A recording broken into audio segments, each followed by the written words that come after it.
All right. Have you ever heard of the children's book Gender Queer?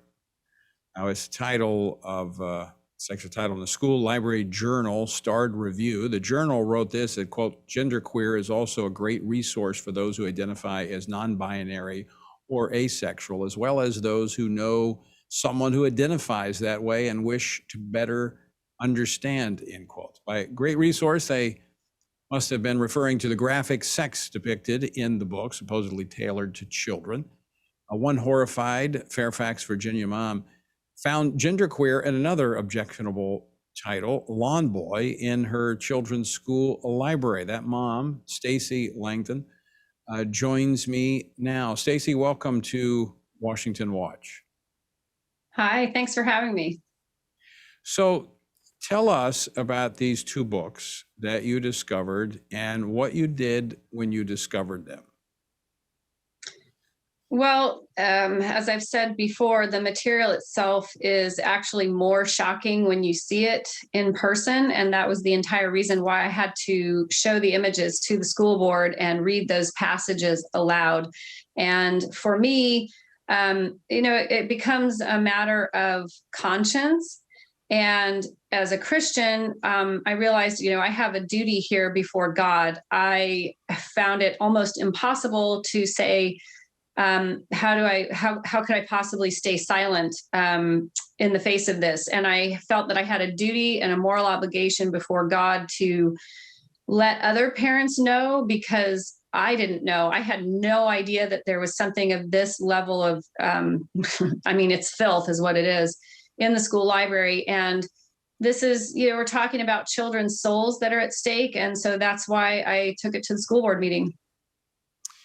So you took it to the school board meeting, and they basically cut you off as you were trying. I've watched the video of you speaking. It went viral. But you also were notified that you were banned from the school library. You were not allowed to be in the school library. Is that correct? Yeah, that actually just happened this past week. And I had made many efforts to meet with the principal of my child's school, which is Fairfax High School. And the acting principal is a woman named Maureen Keck. In the beginning, I went the very next day. That I went at 10 a.m. on Friday morning on September 24th to the school to see her. And she didn't have time for me. And she asked me if I could come back next week. And I said to the secretary, I think you guys should probably make some time. This is kind of a time-sensitive situation. And, by the time we finally did meet and we spoke briefly for about 10 minutes, and I asked Maureen Keck, have you seen the materials? And they made her very uncomfortable when I showed them to her. She said, that's enough. You can take it away. And I did. And then the review process was begun. So it's been, several weeks. It's been, I guess, about 6 weeks since I spoke, and I haven't heard from her since. So she called me on Thursday, and I was just thinking, oh, she's probably calling to tell me something about maybe the update on the review process itself, which they said would take 45 days. But no, she was calling to tell me that she had been informed that I had been in the library the week prior to check out another book, and that I was not allowed to do that. So you caught things in the library that were clearly inappropriate for children, because I failed to mention that as you read from the book and showed pictures from the book at the school board meeting, one of the reasons they shut you off is that they stated it was inappropriate for you to read that material at a school board meeting. So stands to reason. I think Stella said there were children in the room. She said, ma'am, there's children in the room. And I thought, well, yeah, exactly. Thank you for making my point for me. It shouldn't be in the library then. Exactly. Stands to reason, if you can't read it in a public school board meeting, that it shouldn't be in the public library. So is this, in your opinion, do you think this is just an effort to try to make you go away, thinking that they'll just shut you down? Well, I think what she was doing that day was she was trying to make sure that I did not get to see what else is in the library that they don't want parents know that our children have access to, because that was the third book that I had, found. So This book, of course, is of similar material. It's as equally pornographic as the first two that I read on September 23rd. We have a school board meeting coming up on Thursday night. I could easily take this book and do the same thing and read some of these passages aloud that would be, completely disgusting. I mean, I don't intend to do it that way because I have something else I'm trying to do, which is not to replicate the previous meeting. I'm still trying to get accountability. I don't have any accountability. Nobody from the school board has given me any answers as to how this material gets in the libraries, who's in charge of making these decisions, whose responsibility is this. So I'm still waiting for that, which is why I'm going to go and speak again on Thursday night, hopefully, if I'm chosen in the lottery. But the thing that was very disturbing about what Maureen Keck said is that it's not actually true. She said that there is some sort of regulation that says parents are not allowed in the library. And I said, really? Well, okay, if that's the case, nobody stopped me the first time. And if there is a regulation, I want you to send it to me because I want to read it with my own two eyes. And what she sent me says nothing at all about the libraries or about parents entering the library. So it's not true. And I think what she was doing was simply trying to intimidate me and keep me out of the library. Certainly. I mean, they've turned our public school libraries into peep shows. They don't want parents to be in there to see what's going on. So you are asking, just to be clear, you're asking your school board for accountability, who approves of these books, what's the process by which they're approved, who's responsible? Is that essentially what you're asking for? Well, yeah. And I don't have any of those answers. I mean, my goodness, it's been 6 weeks. Nobody has contacted me to tell me those basic questions answered. This is basic, right? Shouldn't we all know as parents how these things go with the schools? And nobody's bothered to tell me those things. So the only thing they bothered to tell me is to call me a few days ago to say, you're not allowed in the library. So it kind of, I felt like you're just going to make the parents more mad than they already are, right? Because I think parents in Fairfax County are pretty unhappy about this. I know parents in Loudoun County are unhappy about this, but it's not just a local problem. It's not going on only here in Virginia. This is going on nationwide.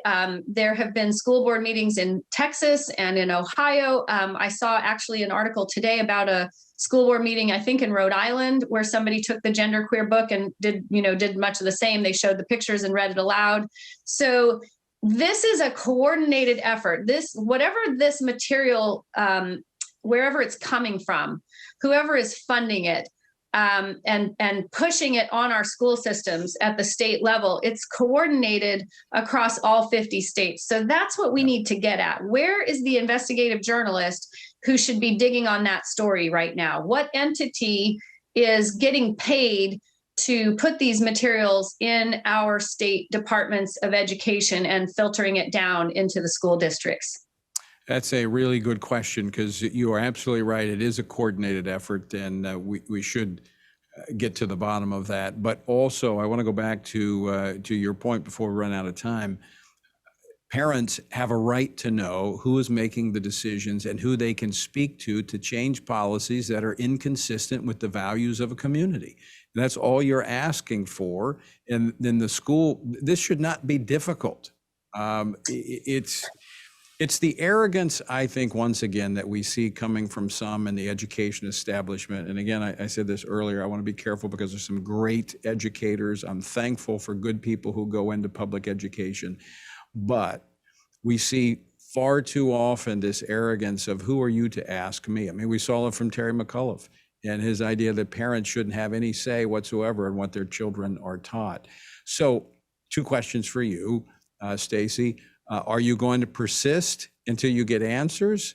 And then secondly, what advice would you give to parents in other states? As you pointed out, it's not isolated to Virginia. Right. So yes, I'm going to persist. I'm not done. That's why I'm going back to the school board meeting on Thursday night, because I didn't get to finish what I wanted to say in the first place. And I still want that accountability. So it's a process. This isn't going to be wrapped up in a nice, neat, tidy little bow a week from now. I would think it's probably going to go into January. that may not be a bad thing, because actually we have laws on the books against this. These things are against the law, right? And we here in the state of Virginia are going to have a new Commonwealth attorney in Jason Miyares on January 15th. So it's not a bad thing that it's going to take a little while, because maybe then we can get some action on the criminal aspect of this. And then as far as for other parents, don't be afraid. Don't be intimidated by what Merrick Garland said in the DOJ memo, and, saying like parents are going to have the FBI knocking on your door or whatever, because you're not breaking the law. This is the mechanism for redress of any particular grievance or issue with your school.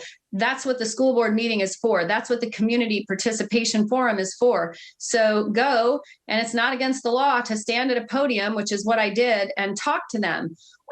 So I just hope that, it will give other parents courage to stand up, pay closer attention to what's going on in your child's school, and you better speak up and say something, because otherwise there's a lot more where this came from. Well, great advice, and I hope many, many parents across the country will take that and they will follow your example.